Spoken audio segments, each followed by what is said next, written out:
السلام عليكم، مرحبا بكم بحلويات خديجه. اليوم ان شاء الله نوجدوا كيكه ديال الكوكوس، كيكه اللي طلبتوها لي بزاف ديال المرات. ندوزو نتعرفوا على المقادير نشوفوا طريقه التحضير.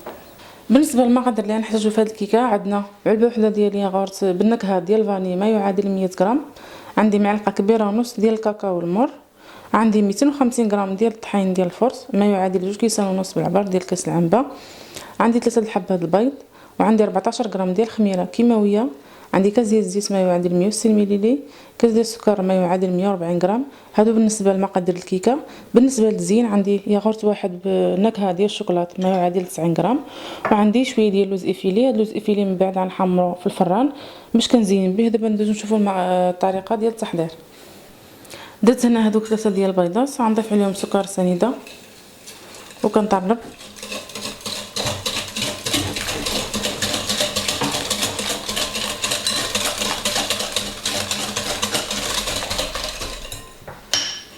من بعد غنضيف الياغورت ديال الفاني نكمل التكرار، وغنزيد الزيت، غنزيد البودره ديال الكاكاو والمر،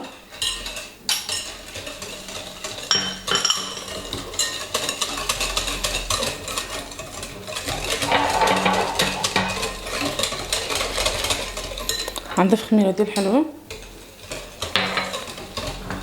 ونضيف الدقيق بشويه شويه حتى كنضيف هاد كميه الدقيق اللي عندي كامله.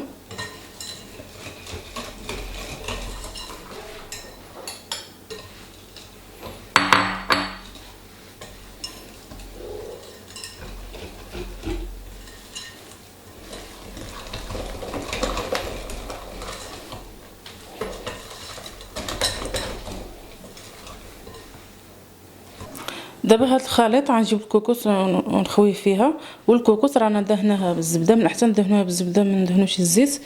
كندهنها مزيان بالزبده ونرشها مزيان بالدقيق. غنخوي فيها دابا هاد الخليط.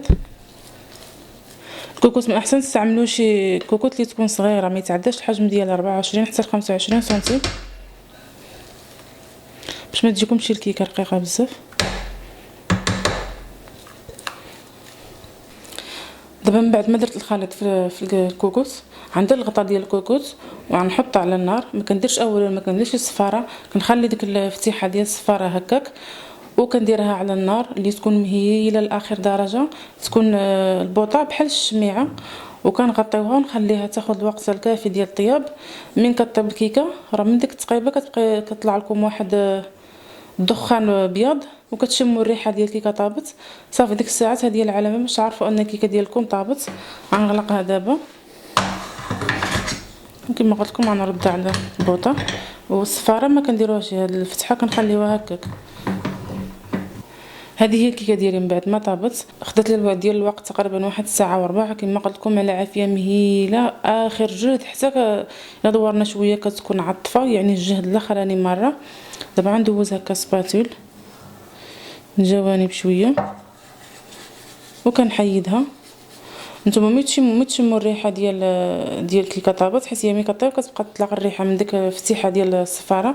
ملي تشموا الريحه طابت فتحوها وطلعوا عليها. الا لقيتوها طايبه صافي كتطفيو عليها، لقيتوها باقا شي شويه في الوسط كتوليو تغلقوا عليها وتزيدوها حتى تكمل الطياب ديالها. دابا ها كما شفتوا دغيا كتحيد. غنحيدها دابا.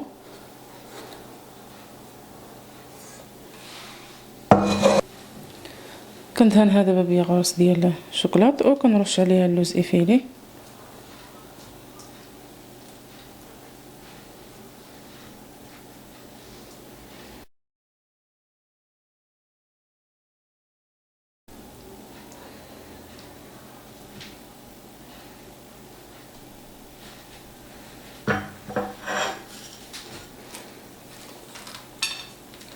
والزين كيبقى بحسب الرغبه، كل واحد كيزين بحسب اللي عنده.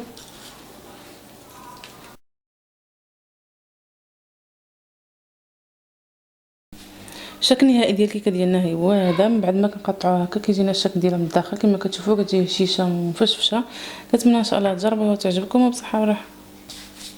الى عجبتكم حصاد اليوم ما تنساوش ديروا لايك في الفيديو واشتركوا في القناه باش توصلوا بالجديد. الى حصه مقبله ان شاء الله. السلام عليكم ورحمه الله تعالى وبركاته.